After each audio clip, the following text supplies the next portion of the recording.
Iran বনাম America ইসরায়েলের যুদ্ধে আজকে 18তম দিন। 28 ফেব্রুয়ারি 2026 থেকে শুরু হয়ে যুদ্ধ 18 দিনে গড়িয়েছে। এখনও যুদ্ধ বন্ধ হওয়ার কোনো লক্ষণ দেখা যাচ্ছে না।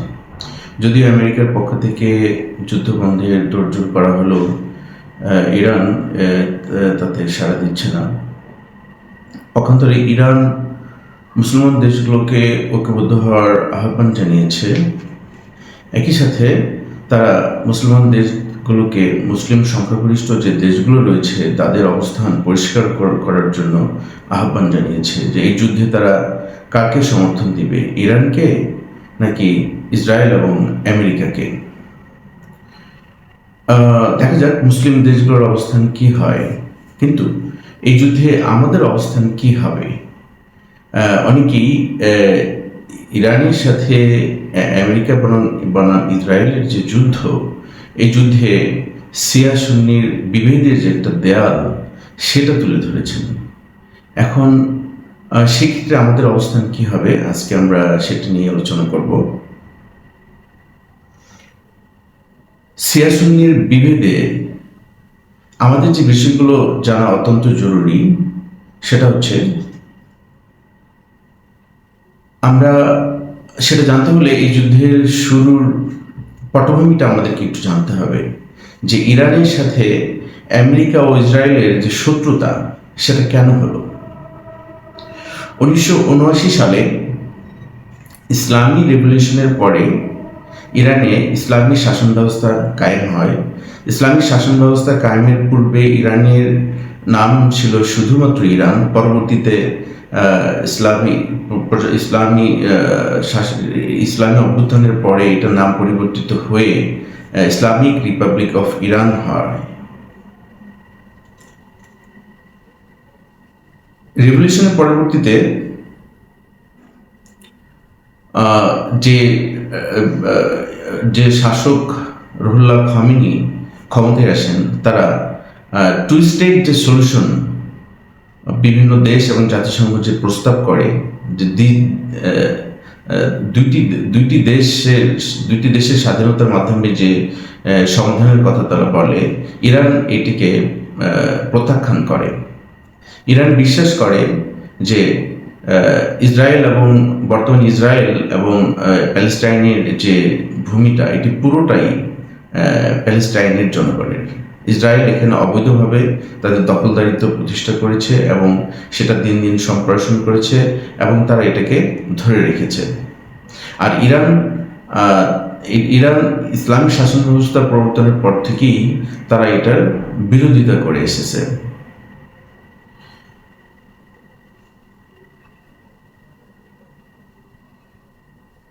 বাট ইসলামিক শাসন ব্যবস্থা প্রতিষ্ঠার পূর্বে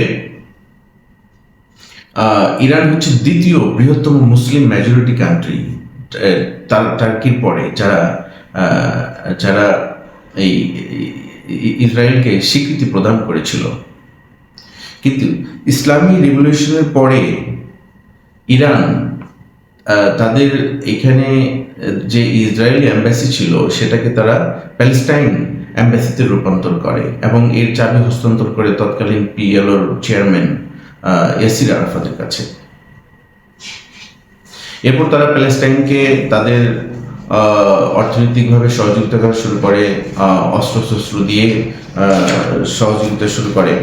ইরান তখনই তাদের দূরদৃষ্টিতে বুঝতে পেরেছিল যে ভবিষ্যতে তাদের একটি যুদ্ধ অনিবার্য এবং এই যুদ্ধ হবে পশ্চিমা শক্তি তথা আমেরিকা এবং ইসরায়েলের সাথে।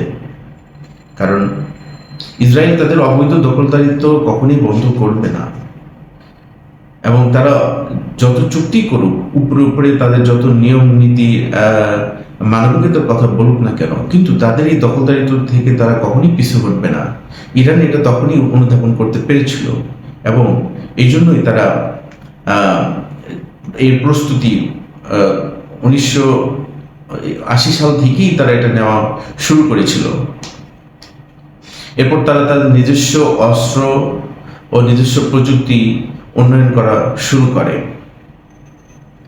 1993 সালে অসলো অ্যাকর্ড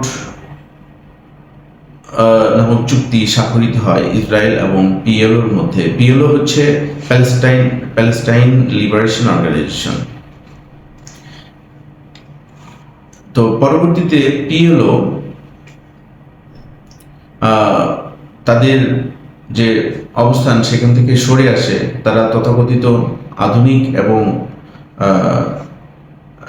আধুনিক ধারার রাজনীতি প্রতিষ্ঠা করা শুরু করে এবং তারা ইসরায়েলের রাষ্ট্রের যে আইনগত বৈধতা এটা তারা স্বীকৃতি দেয় এবং ইসরায়েলের পক্ষান্তরে তাদেরকে ফিলিস্তিনের প্রতিনিধি হিসেবে স্বীকৃতি প্রদান করে। এবং পিএলও 1980 সালে যখন ইরান এবং ইসরায়েলের যুদ্ধ সংঘটিত হয়, দুঃখিত, ইরান এবং ইরাকের যুদ্ধ সংঘটিত হয়, তখন পিএলও ইরাককে সমর্থন করে। ফলশ্রুতিতে ইরান পিএলও থেকে তাদের সমর্থন সরিয়ে নেয়। পক্ষান্তরে তারা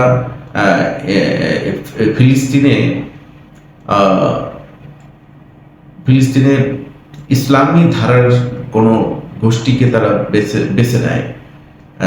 তখন তারা হামাস এবং ফিলিস্তিনি ইসলামী জিহাদ পিআইজে এদেরকে সমর্থন দেওয়া শুরু করে।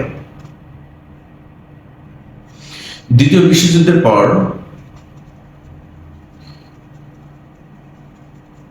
জাতিসংঘের প্রস্তাবের মাধ্যমে ফিলিস্তিনি রাষ্ট্রের প্রতিষ্ঠা হয়। 1946 সালের পূর্বে ইসরায়েল রাষ্ট্রের প্রতিষ্ঠা হয়। 1946 সালের পূর্বে ফিলিস্তিনে ইসরায়েল নামে কোনো রাষ্ট্রের অস্তিত্বই ছিল না, কিন্তু জাতিসংঘের প্রস্তাবের মাধ্যমে প্রতিষ্ঠা পাওয়ার পর থেকে তারা তাদের দখলদারিত্ব বৃদ্ধি করতে থাকে দিনকে দিন। আমরা বিভিন্ন ভিডিওতে আমরা দেখেছি যে তারা কিভাবে নিরস্ত্র মানুষের উপর গুলি বর্ষণ করে, শিশুদেরকে গুলি করে হত্যা করে, তাদেরকে শারীরিকভাবে নির্যাতন করে, কত মানুষকে তারা পঙ্গু করে। ইভেন এমনকি ফিলিস্তিনি কৃষকেরা তাদের জমিতে চাষাবাদ পর্যন্ত করতে যেতে পারে না।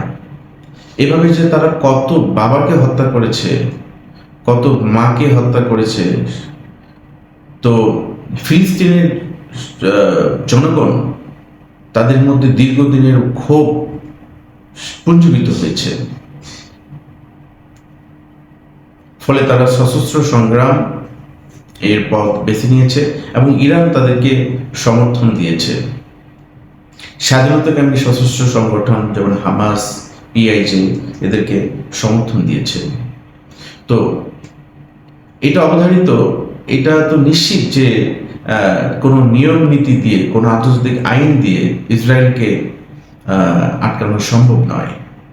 কারণ ইসরায়েল অবৈধ দখলদারিত্বের মাধ্যমে প্রতিষ্ঠিত হয়েছে, সুতরাং তাদেরকে বৈধ ন্যায় নীতির কথা বলে তাদেরকে কখনোই আটকানো সম্ভব নয়। সুতরাং তাদের সাথে অস্ত্র দিয়েই কথা বলতে হবে, যুদ্ধ দিয়েই কথা বলতে হবে, প্রতিরোধ সহিংসতার মাধ্যমে তাদেরকে ঠেকাতে হবে। আর এটা ইরান তাদের ইসলামী শাসন ব্যবস্থা প্রতিষ্ঠার পর থেকেই তারা অনুধাবন করতে পেরেছিল এবং এর জন্য তারা তাদের দীর্ঘদিনে তারা তাদের প্রস্তুতি নেওয়া শুরু করেছিল। পক্ষান্তরে ইসরায়েল কি করেছে? এই মুসলমানদের মধ্যে বিভাজন সৃষ্টি করেছে। শিয়া সুন্নি বিভেদের মাধ্যমে ভ্রান্ত ধারণা, এক গ্রুপকে আরেক গ্রুপের মাধ্যমে ভ্রান্ত ধারণা দেওয়ার মাধ্যমে দুর্বল করেছে। 1980 সালে যখন ইরাক ইরানে আক্রমণ করে, তখন ইসরায়েল ইরানের কাছে অস্ত্র বিক্রি করেছে। যদিও ইরানের সাথে ইসরায়েলের তখন সম্পর্ক ছিল না, তারপরেও ইসরায়েল অস্ত্র বিক্রি করেছে। এর মাধ্যমে তারা চেষ্টা করেছে ইরাক এবং ইরান দুটি মুসলিম দেশকেই দুর্বল করে দেওয়া। আমরা জানি যে আমেরিকা কিভাবে সাদ্দাম হোসেনের পতন ঘটিয়েছিল, কিভাবে তারা সেখানে তাদের ক্ষমতা প্রয়োগ করে ইরাক রাষ্ট্রটিকে ধ্বংস করেছিল এবং সাদ্দাম হোসেনকে তারা ফাঁসিতে ঝুলিয়ে হত্যা করেছে। এবং 2026 সালে আমরা দেখলাম যে তারা কিভাবে আয়াতুল্লাহ খামেনিকে হত্যা করেছে। তো সুতরাং তারা আসলে তাদের ষড়যন্ত্রের পুতুল হিসেবে মুসলমানদেরকে ব্যবহার করেছে, কিন্তু ইরানকে তারা কখনোই তাদের ষড়যন্ত্রের পুতুল হিসেবে ব্যবহার করতে পারেনি।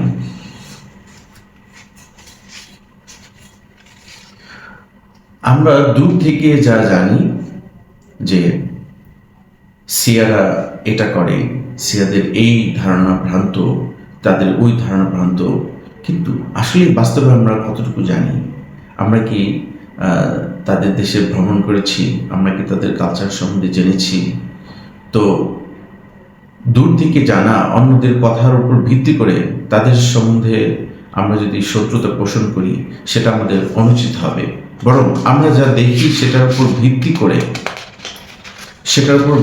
করে আমাদেরকে বিচক্ষণের সাথে, আমাদের বিবেচনার সাথে আমাদেরকে চিন্তা ভাবনা করতে হবে।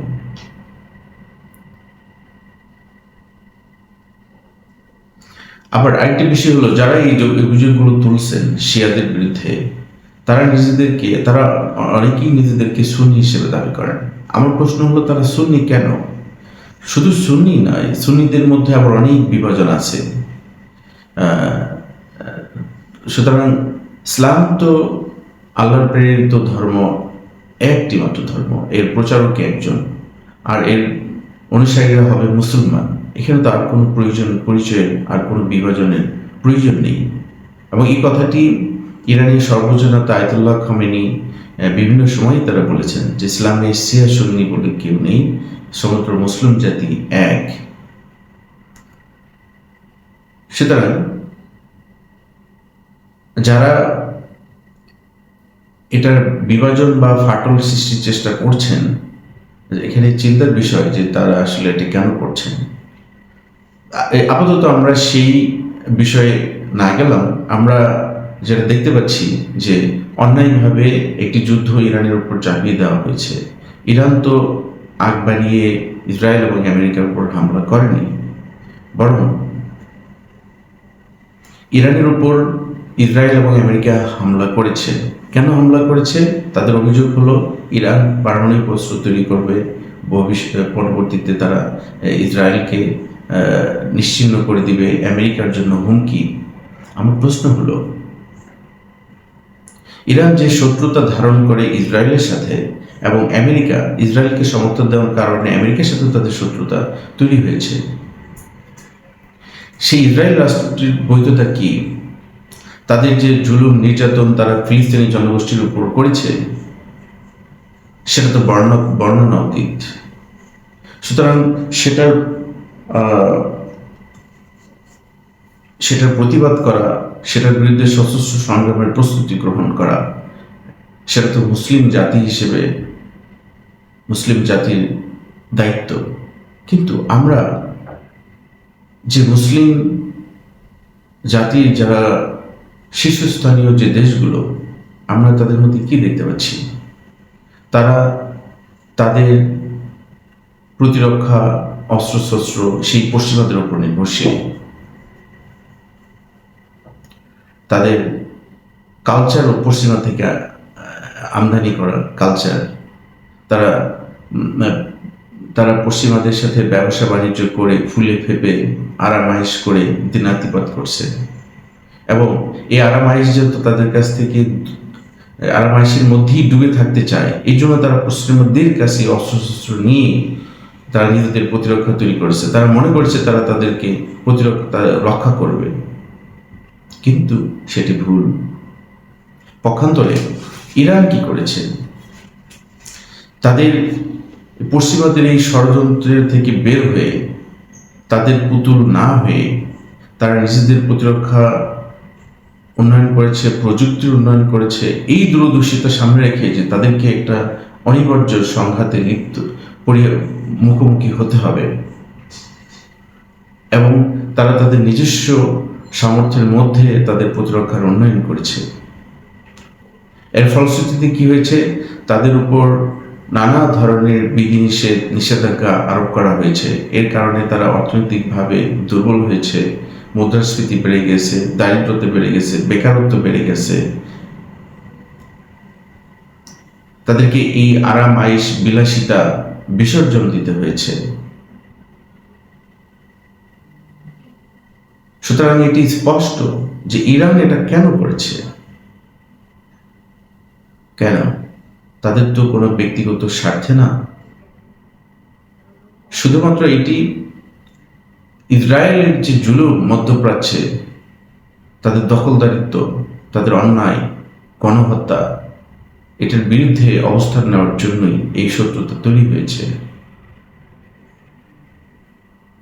তাহলে আমরা কোনটাকে সমর্থন করব?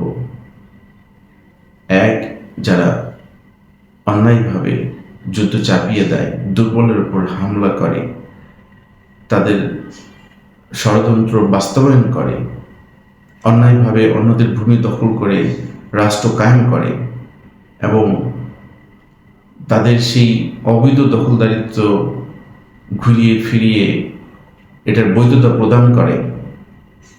এবং শুধু তাই নয়, তাদের এই অবৈধ দখলদারিত্ব দিন দিন সম্প্রসারণ করে এবং এর জন্য নিরাপরাধ মানুষগুলোকে হত্যা করে, জুলুম করে, যে এটার প্রতিবাদ করে এবং প্রতিবাদ শুধুমাত্র প্রতিবাদ নয়, সহিংস প্রতিবাদ করে, অস্ত্র দিয়ে প্রতিবাদ করে এবং শেষ পর্যন্ত নিজের জীবন বিসর্জন দিয়ে দেয়।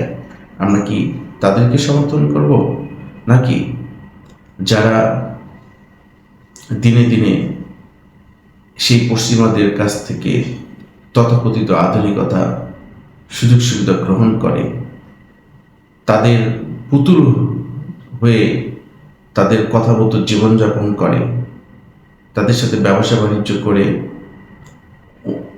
অর্থনৈতিক উন্নয়ন সাধন করে এবং তাদের দেওয়া কালচার, তারা আরামাইশে ডুবে থাকার চেষ্টা করে। এই আরামাইশে ডুবে থেকে তারা ফিলিস্তিনি জনগণের দুঃখ দুর্দশা দেখেও না দেখার ভান করে, সামান্য শুধু একটু বিবৃতি দিয়ে শান্ত থাকে। নাকি আমরা এদেরকে সমর্থন করব? প্রশ্ন।